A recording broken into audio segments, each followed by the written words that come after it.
I started blogging about Hamilton in 2011. It was when I looked back, I realized just how many music memories I had over those years that involved Boris Brott. He was so ingrained in Hamilton's music scene. And I think even years before the blog, I think he gave so many Hamiltonians their first experience with live orchestral music and made it cool and exciting. And so definitely I'm one of those people that saw him very, very young in concert. Of course, he was formerly the music director of the HPO, and then founded these huge music institutions, the National Academy Orchestra of Canada, the Brott Music Festival.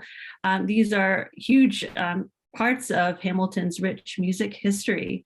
And as you said, yeah, for him to be so internationally renowned, but still so enthusiastic about Hamilton's music scene, so passionate about emerging artists as well, and wanting to help them out. That's so telling how, his roots were here and wanted to bring so much music. And I think really not just orchestral, but with the Brott Music Festival, they brought attention to opera, to classical, to rock. It was really exciting, the programming that they bring. Yeah.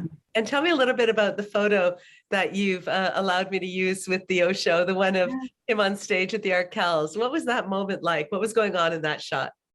Yeah, so this was an art crawl of July 2014. Just headed down that evening. You don't know what you're going to expect at art crawl. And there was a surprise pop-up show hosted by Super Crawl. It was a collaboration between Arkells and Boris Brott and the National Academy Orchestra. And it was at the Gasworks. This was a relatively new space at the time. It was just a 70-person capacity at the time. Dr. Dis released tickets. Everyone grabbed them quickly, rushed over to the Gasworks. And it was great to see Arkells at the time. They debuted songs from their upcoming album High Noon that later came out that summer. And it was just so electric to see a full orchestra with Arkells in this tiny space. First time hearing some of these songs, and it was like they might as well have been in an arena. They all performed with that much energy. It was so amazing. And Boris Brott at one time, as in the photo there, he hopped down and started singing into Max Kerman's microphone. So again, just that example of his enthusiasm, no matter what he was doing, where he was, his passion for music. It was always such a joy to see. I love the way that Max is looking at Boris in that photo. Yeah. Can you speak to that a little bit? I mean, you caught a moment where this Hamilton rock star, and the Arkells are huge at this point, is looking at Boris, with entertainment and reverence. Like, what did you see in that shot? What was the connection you felt?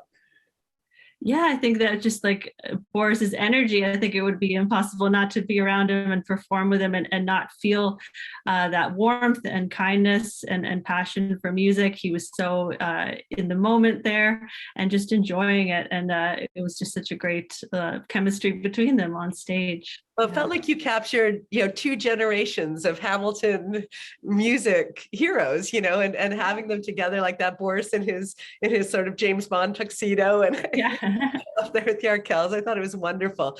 And I'm so glad that I had you on the program to talk about Boris, because just the way that you understand not only his contributions, but how it affected you personally. Just so many highlights. I'll add that collaboration with Arkells led to them performing at the Juno Awards together. It was another huge Hamilton music moment to have the Juno Awards here in 2015. So seeing them on stage together there, it was such a thrilling experience as well. And then as recently as last summer, I went out to the Ancaster Fairgrounds to see the Brott Festival's sold out drive-in show celebrating the music of Queen. So knowing that, they were preparing for this summer, I mean, it was always new innovative programming coming out of the Brott Music Camp, and right up until the end. So, yeah. Well, I hope that there is some sort of permanent edifice in Hamilton or something that can be dedicated to Boris Brott. His legacy, I think, lives in everyone who ever met him or ever took music or was inspired by him or played with him. But certainly it'd be great to have something to see of him all the time, because he had such a positive impact on us.